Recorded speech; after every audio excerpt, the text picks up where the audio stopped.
Hi everyone, welcome to the webinar on digital media predictions for 2022. It's my pleasure to have Mr. Raghav Bahl on the panel with us.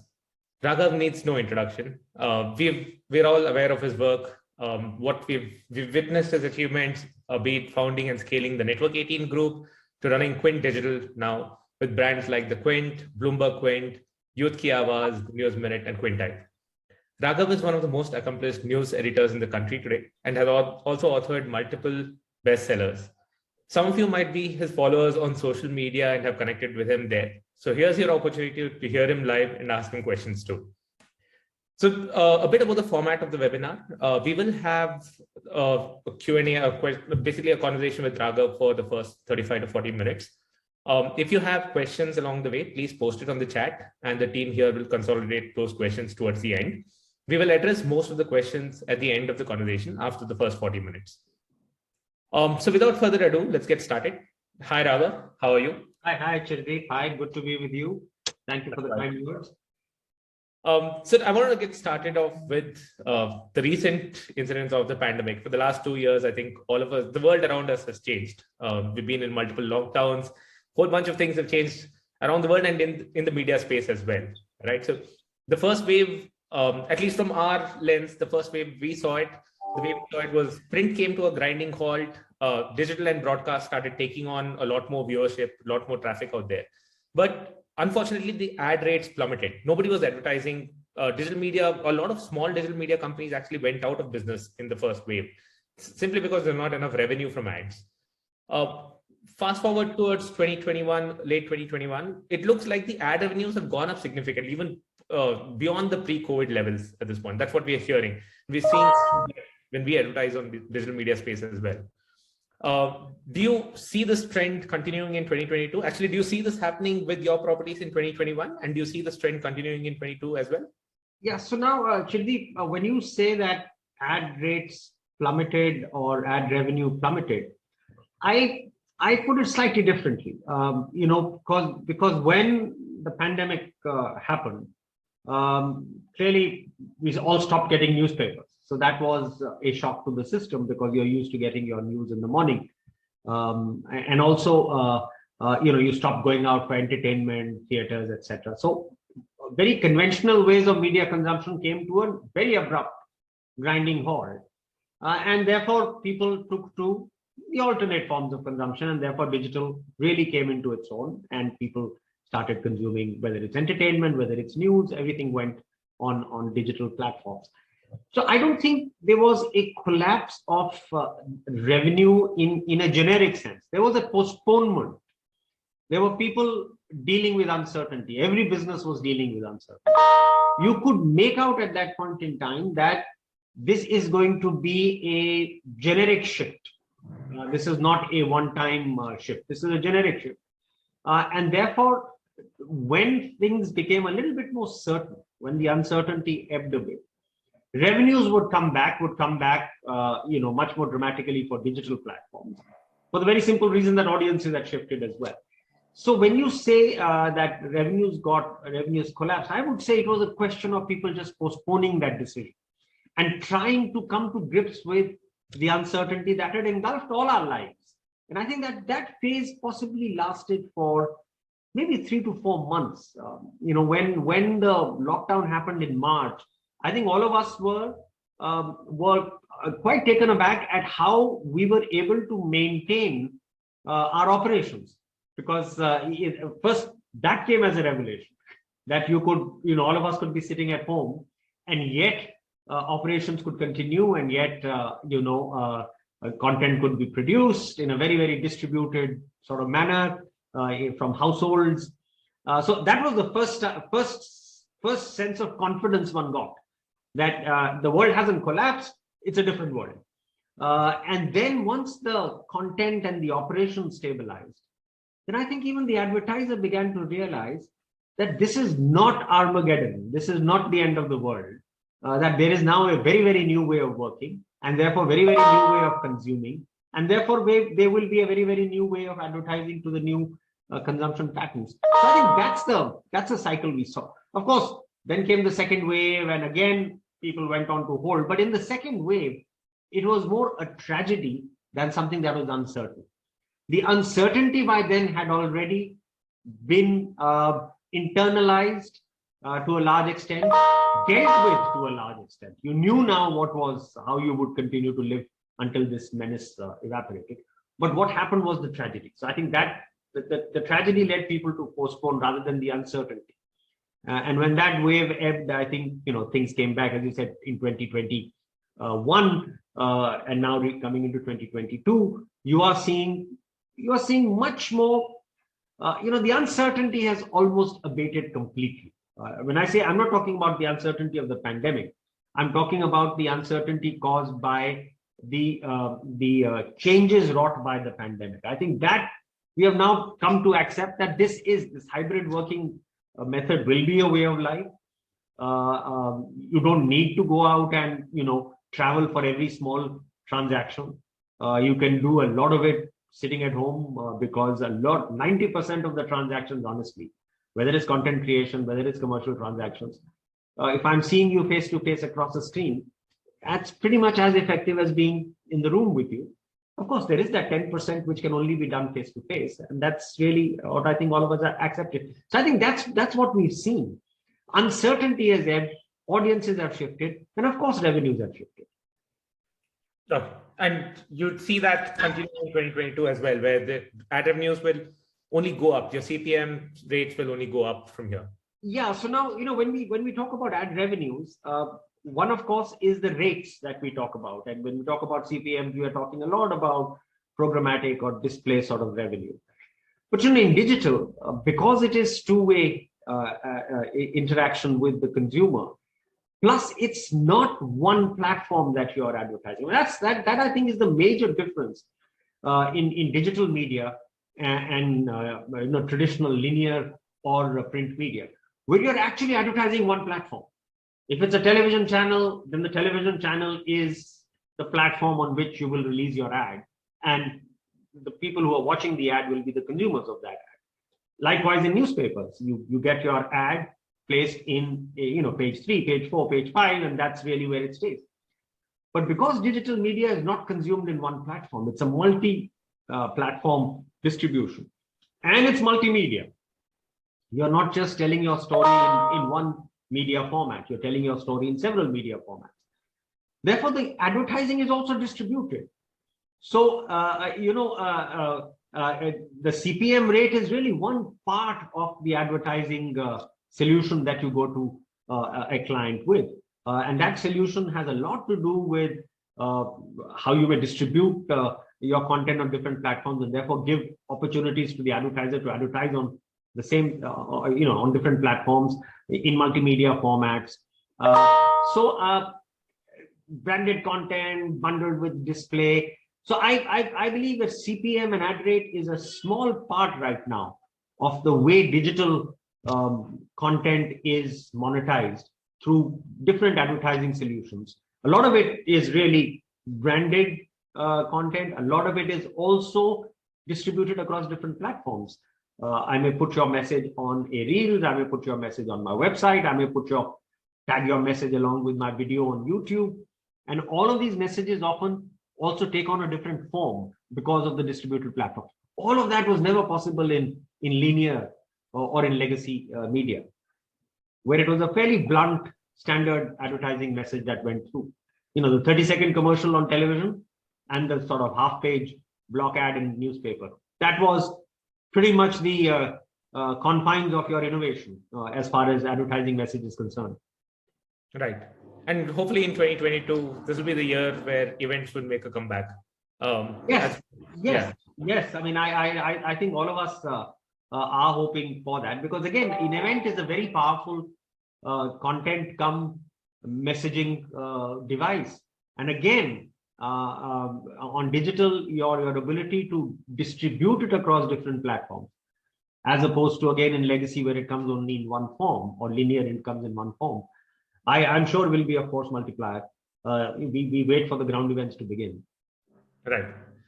So also there are these pivotal years that you come across, right? When there's the multiple world events, there's elections, all of that. 2022 seems to have a mixture of all of them. There are state elections that are coming up.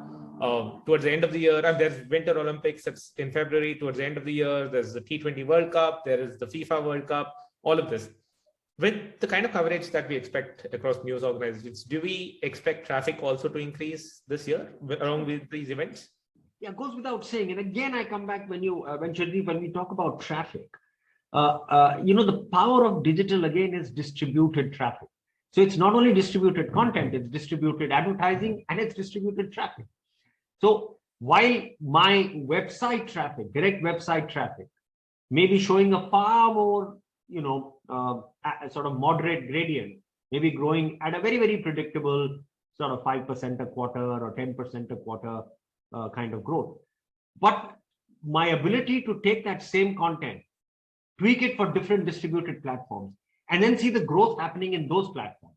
And we are seeing that. You talk about short videos, you talk about memes, you talk about graphic cards, you talk about social media propagation of chunks of content. That's growing exponentially. So my touch points for my audience are certainly growing exponentially, while you may see a far more moderate gradient in website traffic, which is now the equivalent of legacy. In the digital world, website traffic is possibly legacy. Okay.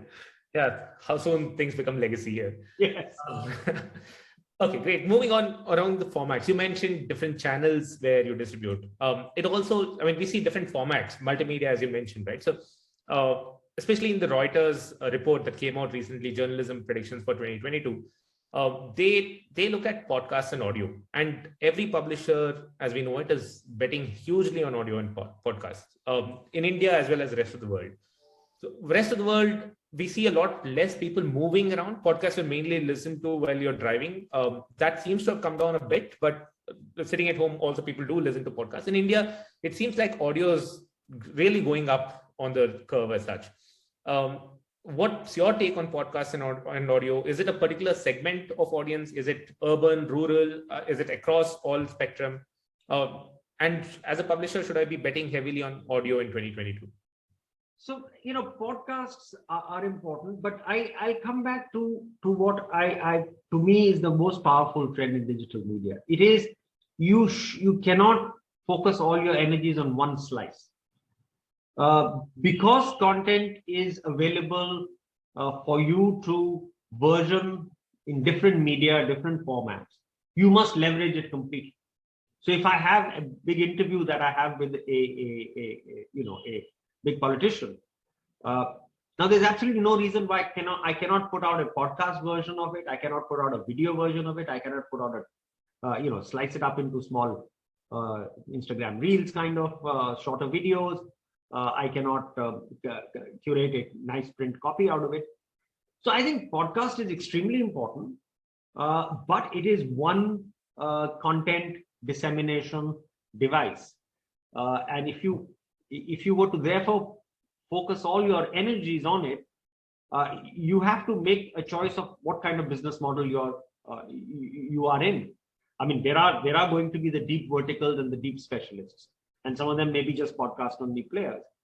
But my experience in the last few years tells me that your digital is a very, very powerful multimedia, multi-platform environment. And if you have the resources to be able to be present on different media formats and different platforms, then you must do that. Otherwise, you confine yourself into a hyper specialist vertical. Nothing wrong with it. Hyper specialist verticals also do very, very well, but they don't end up getting scale.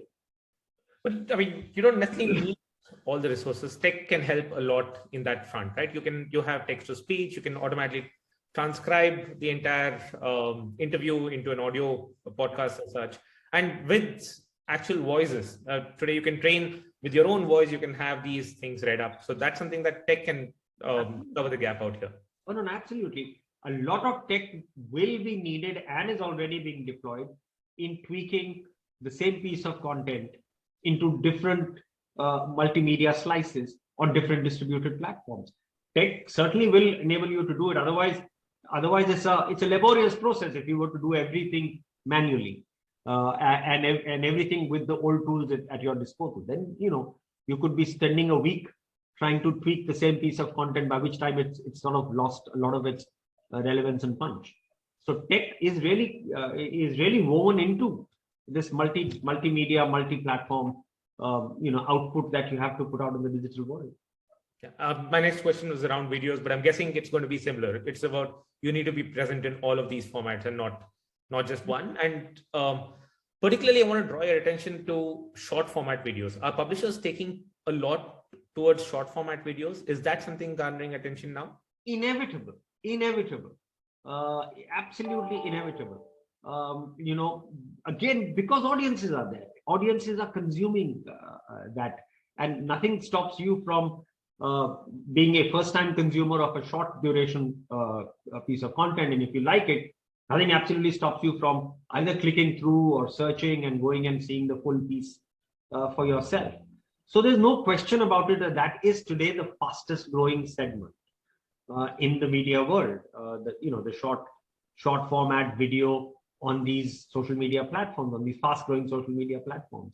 And in that, video is easily the most powerful component of that, growth wise, impact wise, engagement wise, consumption wise. So no problem with that.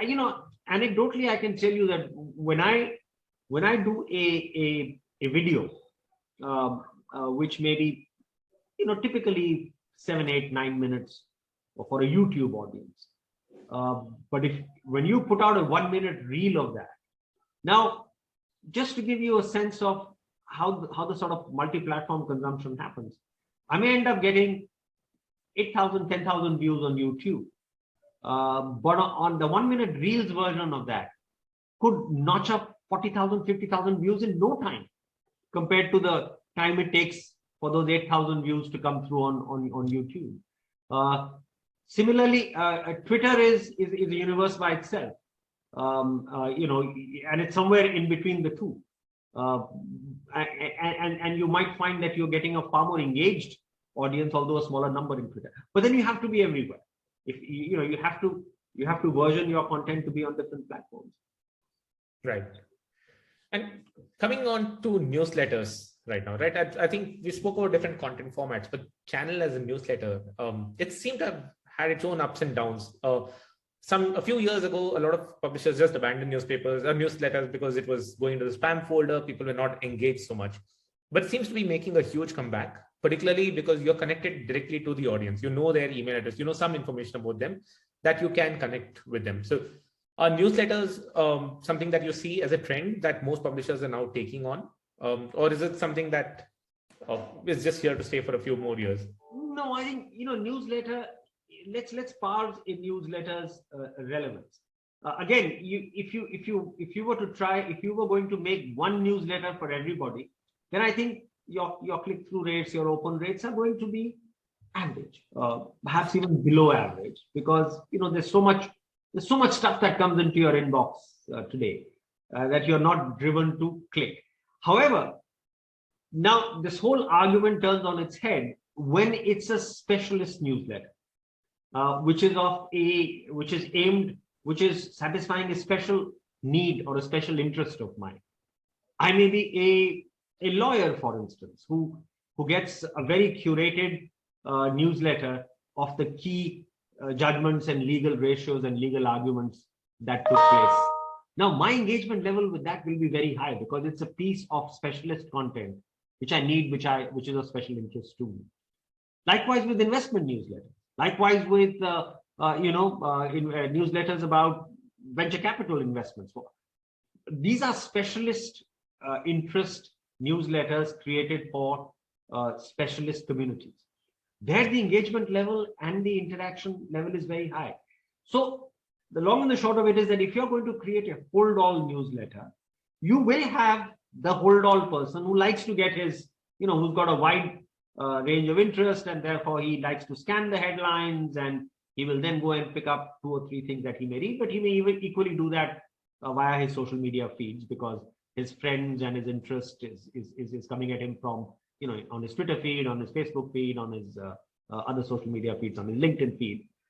But the minute you create a special interest newsletter, which I know I need, then my engagement level is very, very high, very, very high.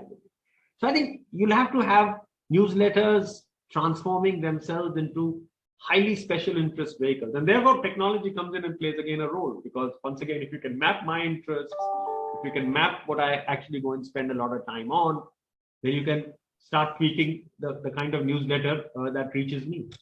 So again, technology will have to start, creating special interest output for different people. So I think it's that. Are we saying we should be abandoning them? Not at all. Are we saying we should have a moderate level of expectation and treat the newsletter also as one more potential outreach to your consumer, part of that entire distributed platform that I've been talking about? The more you can tweak it to answer my special need and special interest, then you'll find my engagement factor going up with it. Talking about newsletters, we saw a very interesting model last year in 2020 and 2021. I think the one around creator economy, as the rest of the world calls it. We saw a lot of independent journalists taking on to the likes of Substack. Now Facebook has FB Bulletin, and then Twitter has its own product called Review and all of that. Right? These are newsletter-driven subscription products. So I don't need a fancy CMS. I don't need the entire workflow. I have a simple CMS that lets me write my content, put it behind a newsletter paywall as such, and subscribers can subscribe to it. And we see some of the well-known journalists, Cassie Newton, for example, from New York Times, has moved on to Substack. And he's written a very nice blog about how much a journalist can earn out of that. Do you see a trend of independent journalists moving and writing their own newsletters? Because there is a revenue channel out of that. Or is it more of a 5-95 part where only 5% of the journalists will actually make the money and 95 will have to give their content for free? It is 595, and this is the same version that would have happened, say, 40 years ago, when someone who became a big name in the world of journalism in some particular area, say investigative, say investment, where they reached a sort of brand recognition of their work. And then what did they do? They would then walk out of a job, because then it's not necessary for them to be filing 95% of the stuff that they're not interested in. And they became super specialist columnists. What was that? You are really creating a specialist column, which a very, very eager set of consumers and readers were engaged with. Now, then you needed the newspaper, or you needed that show on television to be able to put your content out. Today, you don't need that. Today, you can create your own Substack and reach out. So for someone who has achieved a level of intellectual brand recognition and following, and that 5% of the people would be able to do that, 95 will not. 95 would need a vehicle to amplify their work.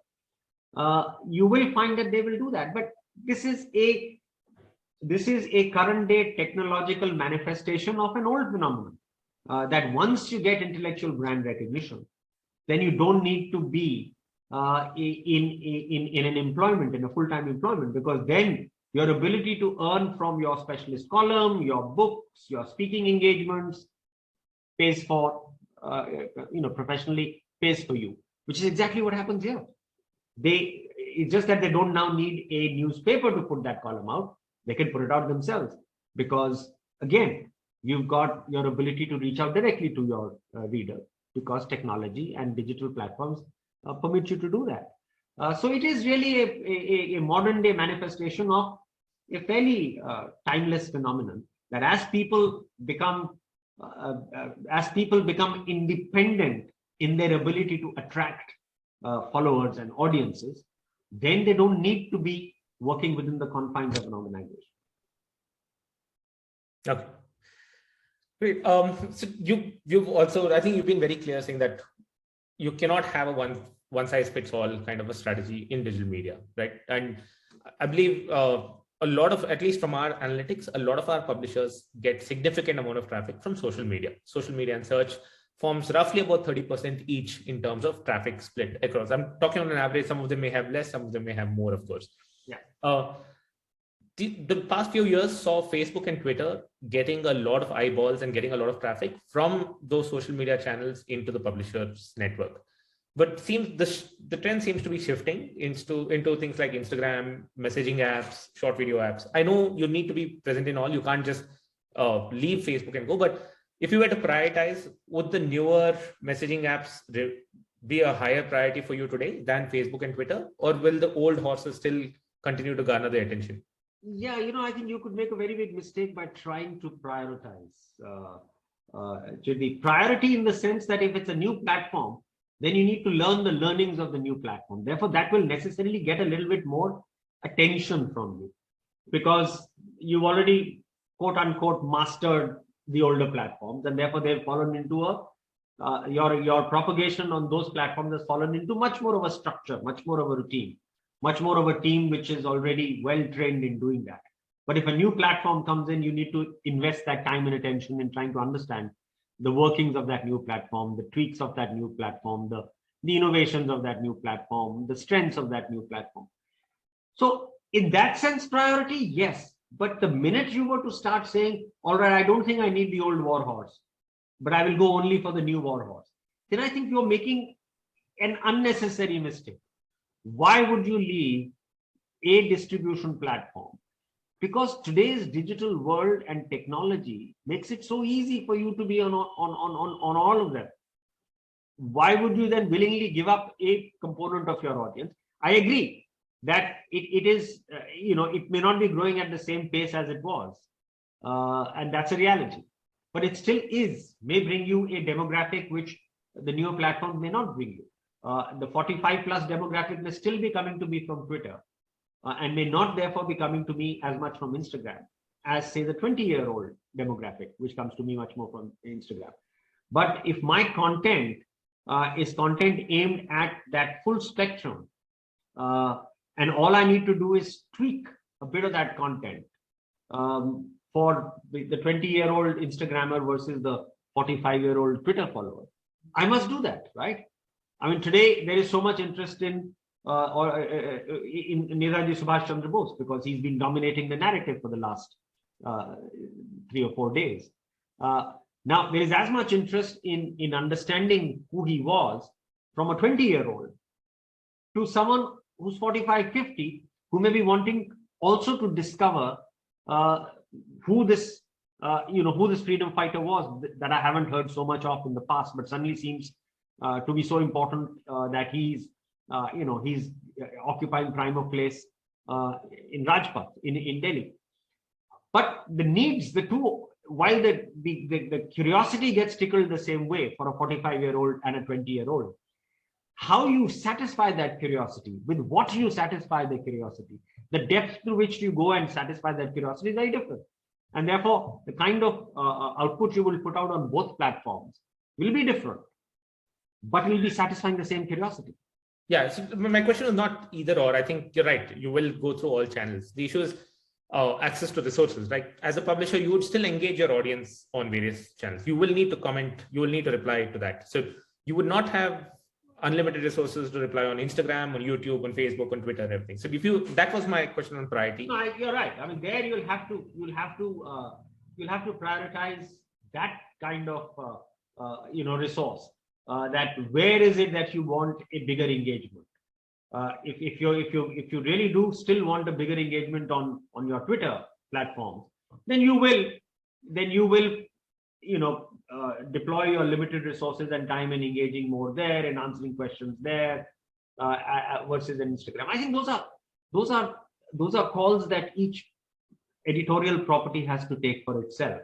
Where is its primary audience, or where is the audience that it wants to primarily engage with, and where is possibly a little bit of the secondary audience. But the fact that you are today either you're a super specialist, and if you're not a super specialist and you wish to be a news brand with a large following amongst different demographics, then you have no option but possibly to do less but engage more, rather than do more and engage less. I would be much bigger a votary of do less, engage more, than try and scatter fire everything and then not be able to engage. Great. That's a fantastic mantra to have. Do less, engage more. Great. So moving on, I think this is probably one of the most important topics for the previous years as well as going forward, which is around subscriptions and reader revenue. Yes. We see, as per the report from Reuters, about 80% of all publishers have said subscriptions will be their most important priority this year, right? And everybody is looking at some form of reader revenue coming in on their properties, on their mobile apps, on their web apps, any other channel that they distribute on. Do you see that a lot of publishers will go behind a paywall? We're seeing that with niche publishers. We're seeing that as expected with financial news sites, right? So those are the first ones across the world to go behind a paywall. But do you see regular news sites also going behind a paywall? Something like the Quint, Indian Express, India Today, all of this is news that I would get on the other sites as well, right? So would you think that these sites will also go behind a paywall soon? Yeah, Chirdeep, this is a real, hot conundrum kind of question. And I would really hesitate to give very pat answers. I think we are still in the middle of learning. So at our end, if I was to share our experience, we've got one property, BQ, Bloomberg Quint, which is really a predominantly paid property. We put it behind a subscription. There is, of course, it's a premium. You get 2 or 3 articles free, but the really premium content is behind a paywall. It's behind a hard paywall. You have to pay to get it. Then is the Quint, which is a far more broad spectrum product, which is a younger product aiming at younger audiences, which is a much more widely distributed product. Remember, wide distribution is inversely proportional to your ability to monetize on subscription. Because if you're going to put your product, if you're going to put your content out on every conceivable platform, then your ability to make it into a pay platform gets diminished. It's inversely proportional. So those are calls that we have to take, keeping in mind the content strategy, keeping in mind the revenue strategy. So we've learned from both these initiatives of ours, and the lessons. As I said, I would be extremely careful in trying to be too pat and too formulaic, and coming to it saying, yeah, I think we've seen the future. I don't think we've seen the future. Clearly, in a Bloomberg Quint, as you said, financial sites pretty much proven now that since they have a financial utility for the reader, since there is the ability to create value out of your knowledge. By value, I mean monetizable value. People are willing to pay, and therefore we've seen that by putting ourselves behind a paywall there, that is clearly a subscription strategy that's working. But would I be so pat about it when it comes to the Quint? I don't think so. I think the jury's out, because while financial is one bit, the second is are the ones which have got brand power. So the New York Times, the Economist, these have got fantastic brand power because they've been around for 100 years. Their journalism is the kind of journalism that is pristine, it's original. They break news, they go into areas where requires great resources they send reporters. So, and that's 100 years of sort of brand power that is built in. They can also put a lot of their content behind paywall. Not all of it, a lot of it, because the brand power pulls in consumers. The challenge is for people like the Quint, which are new and upcoming properties. They don't have 100-year-old brand power. They certainly are building brand power. In certain demographics, their brand power may actually be equal to the 100-year-old brand power because you don't have the handicap of age. Let's say Instagram. In Instagram, I don't have the handicap of age. I am as young, as fresh, as powerful as the Times of India or Indian Express, while they be 100-year-old brands. But in this particular niche, I have no such handicap because I am as old as them in this niche, and therefore I can be far more experimental. But then this niche doesn't lend itself to subscriptions. This niche is not a niche which can pay 3,000 rupees a year or 4,000 rupees a year. They are students. They won't be able to, and you'll make a blunder by trying to convert that part of the audience into. So I think the jury is out for products like the Quint, which are fast growing, powerful, which are creating a footprint which is very powerful, but in demographics which are not yet, which haven't yet reached their ability to pay. So you could be actually throwing the baby out with the bathwater if you were to make too quick a move in going pay there. And therefore, and there's one more category, which is the super specialist category. The super specialist category will be pay everywhere. You know, if I'm giving you this one article every day, which will tell you, you know, or two articles every day, which will break stunning news for you. Now there'll be 5,000, 10,000 people, 15,000 really special interest people who will pay for that. So the super specialist deep vertical will always be a pay property, but it's a small property. The brand, the powerful 100-year brand can be and will be a freemium, part free, but their brand will pull in the ability to for consumers to pay, force them to pay. Then there are the financial guys who will always have the ability to pay.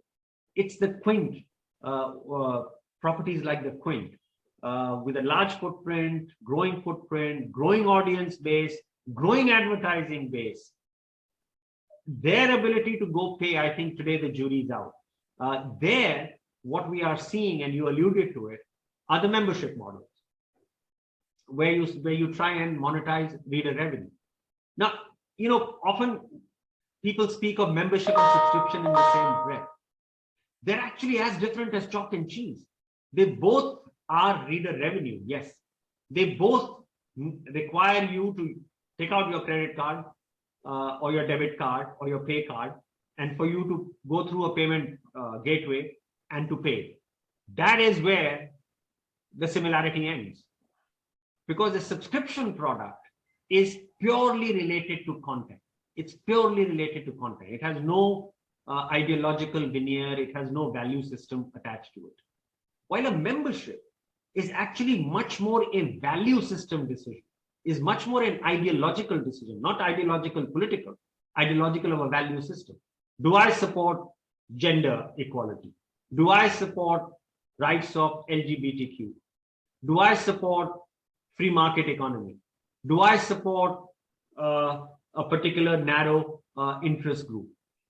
And if I do support and I find resonance in certain content platforms for the kind of value system that I support, then I will go and become a member. So it's largely, while subscription is 100% for content, it has got no veneer of any value system or ideological veneer. A membership plan, on the other hand, I would say is 80% driven by an ideological or a value system, and only 20% for content which resonates with that value system.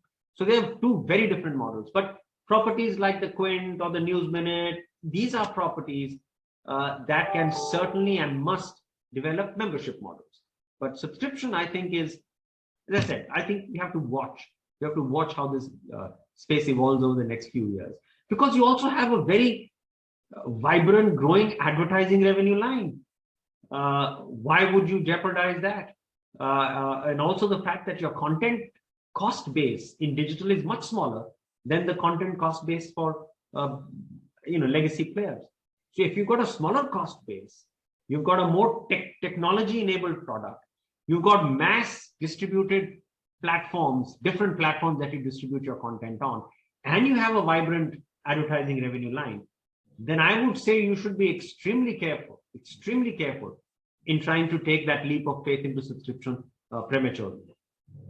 And even if you do, right? So the issue I have as a digital subscriber myself is today I subscribe to 5 or 6 different outlets, right? And that costs a lot of money. You're paying 3,000 on an average per website, and then or per publisher, and you're looking at close to about 15 to 20,000 a year that you're spending across these properties. There is subscription fatigue going to kick in at some point of time, right?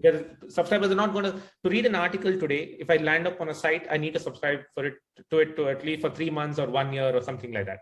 There is that subscription fatigue setting in already. How do you break this? Do we see micropayments, or do we see the likes of paper article, any of that coming through? Yeah, so we at Bloomberg Quint, we were the first really serious paper article property in India. But we realize that it's too tiny. It's too tiny because either I am convinced about the value proposition that you bring to me, and then I'm saying, all right, rather than flash my credit card every day to read one article or the other, it's a pain. Remember, consumers are looking to get away from pain points, right? I mean, it's but a big, yeah. There is tech that solves that for you. There is a buy now, pay later or wallets. It is, but it is still 2 more clicks or 3 more clicks for me. And on the other hand, if I am a subscriber, then I know that this thing is available to me through the year for all that I bought. So I think micropayments and a tiny fractions, I believe, and globally that's been proven. Actually, it's a tiny fraction. It's not a very large. I mean, yes, there will be that super specialist article where there'll be something that Chirdeep really wants to read, and it's published on some platform, and it's available only for $5. How many times would he do that in a year? 3, 4, 5, not more than that, because that kind of super specialist article that you have to read. And remember, there is a lot of leakage which happens. You get it on a PDF forward from some friend. So all of that also happens. Those are realities, right? You have to build a business on realities. You can't build a business in vacuum. So I personally don't think that's the issue. I think you're absolutely right about subscription fatigue. I think people will subscribe to, there will be your primary subscription and there'll be your secondary subscription in every sort of interest area, say finance, say sports.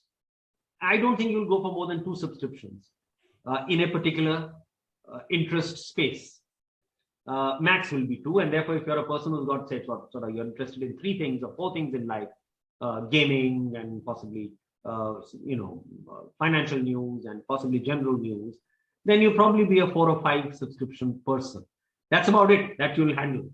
I agree, that's a reality, which is why a lot of sites will have to live with a much larger preponderance of advertising revenue. I know this probably goes in the face of what conventional wisdom is in digital, but I can only speak from my own experience over the last 4 or 5 years. I personally believe that advertising revenue lines are vibrant, are buoyant, and they will become more vibrant and buoyant as audiences coalesce more and more into digital. The challenge is in keeping your cost under control. The challenge is in using tech to further your engagement. The challenge is in using your content and tweaking it into different multimedia slices for distributed platforms. Those are the challenges which you should be addressing yourself to, rather than getting trapped right now in the subscription. Subscription will work for a particular kind of product, but for a particular, like you said, there's fatigue. You can't, no one will have 10 subscriptions. No one will. On maximum, you'll have 4 or 5, and you won't go beyond that. So a lot of us will have to decide that there is life in advertising, and we need to maximize that, because I think that part of the business has also just begun to evolve. No, it hasn't matured at all. Where it ends up, and the kind of sort of growth that comes from various distributed platforms, you don't know today. You don't know the full potential of an Instagram today in terms of bringing you advertising revenue. You don't. So you'll have to be very focused on ensuring that your costs are under control, your content is high quality, and your content is tweaked and distributed in different platforms, and therefore opens up newer advertising revenue lines for you. And at a point in time where your brand becomes powerful enough and you are willing to experiment with subscription, I would say go for it, but I would say again, go for it in niches. Don't try and put the whole site behind a paywall. You could end up throwing the baby out with the bathwater. Okay. Close to the 45-minute mark, I'm just going to ask the last couple of questions I had. We're seeing a lot of consolidation in digital media, in media, particularly in the US. Do you see something similar happening in India in the coming years? Oh, inevitable. It has to happen. It absolutely has to happen. It must happen. It's going to be extremely difficult for the lone ranger to survive. The lone ranger can survive only as a super specialist, very deep vertical, and in which case you're really selling a proposition, and that's what you've decided to be in life, that I want to be selling this one proposition. That's fine. Absolutely nothing wrong with it. You're a super specialist. You've got a tunnel that you're focusing on. You want to be the best in that tunnel, and you want to charge. That person will survive. But the minute you want to be a slightly larger spectrum player, then it's going to be very difficult to survive as a single point of view. You will have to consolidate audiences across entertainment, sport. So you'll have to have specialist offerings in several of these areas with dedicated audiences.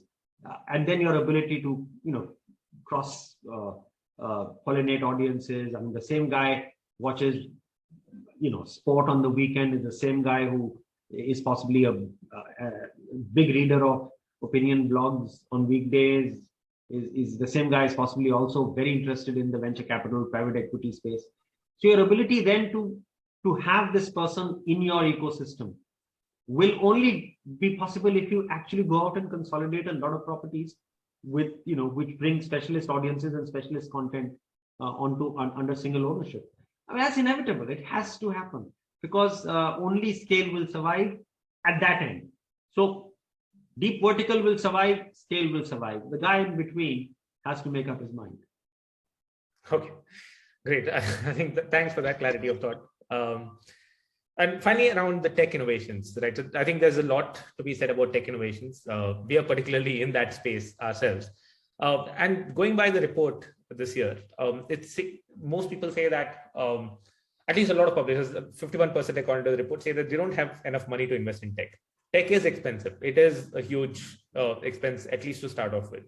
So a lot of people do not have the money to put into tech. And further, the question is, what kind of innovation do you think we'll see in this space? Particularly things around AI, recommendation engine, and content tagging. Those are table stakes right now. Almost every publisher we know, every large publisher uses AI in some way or the other on their platform, mainly to either serve good content or tagging, SEO, better SEO. All of that is pretty much table stakes at this point. What else do we see as AI generated tech that publishers will use? Will they start creating news on the fly based on, let's say, some time series data, market data, or anything like that? Are those that will come on the forefront this year? I don't know. Maybe I'm old school in that. Machines trying to put together good editorial. I've been proved horribly wrong several times in the past, and I may be proved completely wrong on this one as well. But I think the human mind has a malleability and a uniqueness which machines will possibly not be able to create as far as knowledge and wisdom and editorial content is concerned. So I think that may stay as on the fringes, not really become mainstream. And I may be totally wrong in that. But your observation that we don't invest enough in technology. I think it's always, these things happen in waves, right? When you're setting up, you necessarily have to invest a lot in technology because you're just setting up from scratch. And then you realize that you spent a hell of a lot of money and revenue still, are taking their time coming in. So you put a little stop and say, all right, this is the time to focus on making my product viable. That's the time at which your technology investments go into virtually maintenance mode. I mean, that's the reality of doing businesses, right?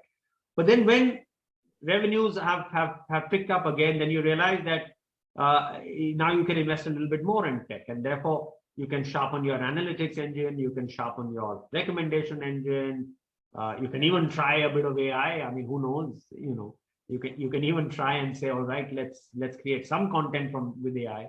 Maybe some quick videos of breaking news, all of which is easy because breaking news, you're not looking at any other visual, you're looking at just that visual of something on fire or something crashing, or and machines then would have the ability to turn around that video very quickly.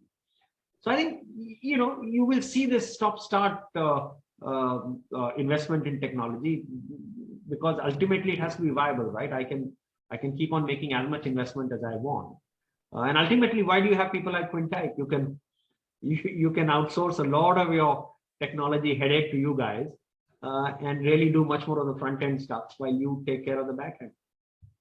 Yeah, thanks for that bit of advertisement. We will gladly take that.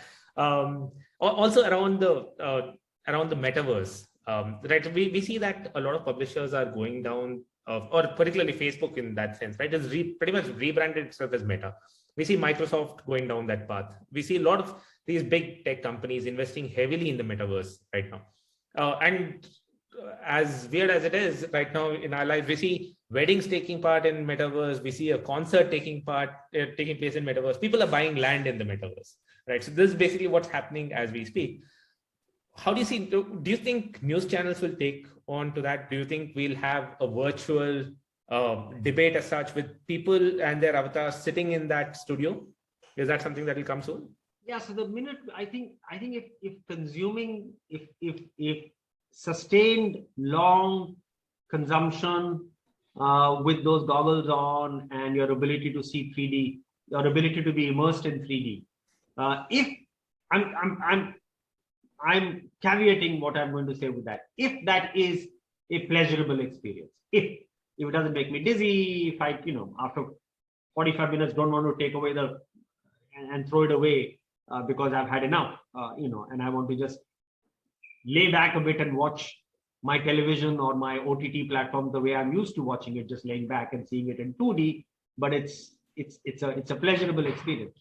Assuming that 3D is immersive 3D is a pleasurable experience. If I assume that, then I think you can pretty much bet that a lot of content consumption will move there. But my point is, I'm caveating it by saying, I hope it is a pleasurable experience.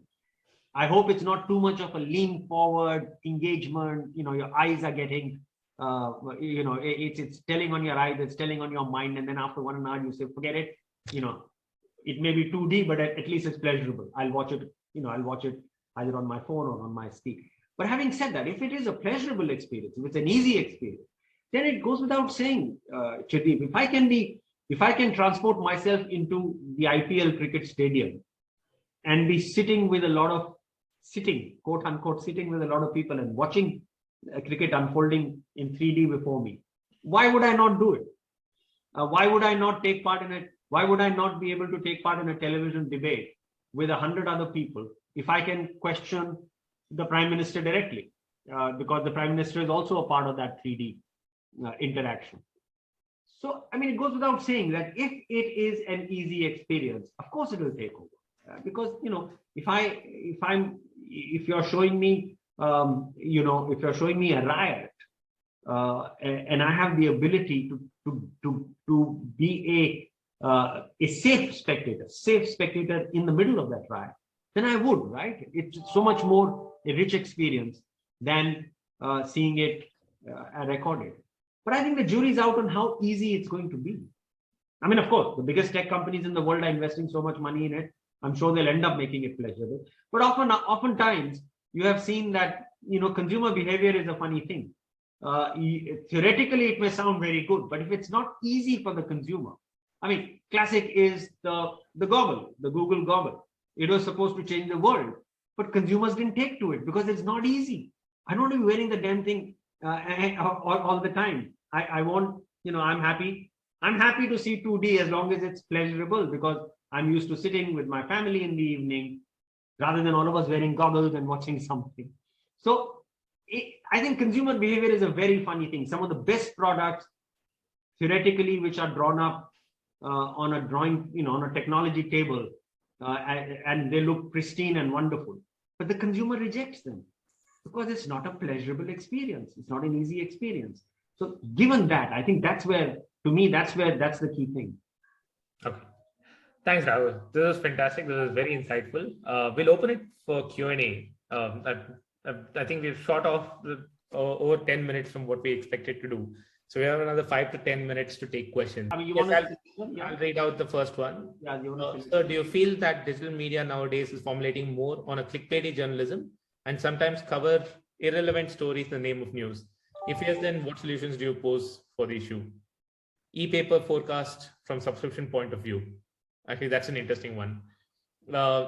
Yeah, so let's start with the first two questions and then go ahead. I think the first question is talking about too much noise in the news system compared to what it used to be. Far more a far more knowledgeable space where a lot of information would be curated by experts, and therefore there would be very little noise and very little fake and very little trivial. But the nature of the beast has changed. Everybody today has the ability to jump in and have a voice. And everybody will not be a pristine expert or even someone who cares a damn about sticking to the truth. They have an agenda and they want to further it, and they want their noise to be heard. So is it the best place in the world? No, it's not. You will find excesses, you will find fake stuff, you will find exaggerated reactions, you will find people trying to stack the narrative in a particular way, which is in line with their with what their mandate is, what they're invested with, their trolling. Listen, we have to deal with it. We have to live with it. There's no point saying it's not good. It is there, and we have to deal with it. I'm also a great believer in the fact that audiences are ultimately intelligent audiences. They will pick up the truth. There will always be a large fraction of people who will always, be misled, become victims. That's a reality. It's not the best, but it is there. We can't do anything about it, because the way out of that is censorship, and I think censorship is a slippery slope. But there are these fact-checking sites as well that's coming in. Yeah, that's what I'm saying. So there will be a counter reaction of all of that, because ultimately you have to believe in the wisdom of people. You just have to. Otherwise, there is nothing to believe in.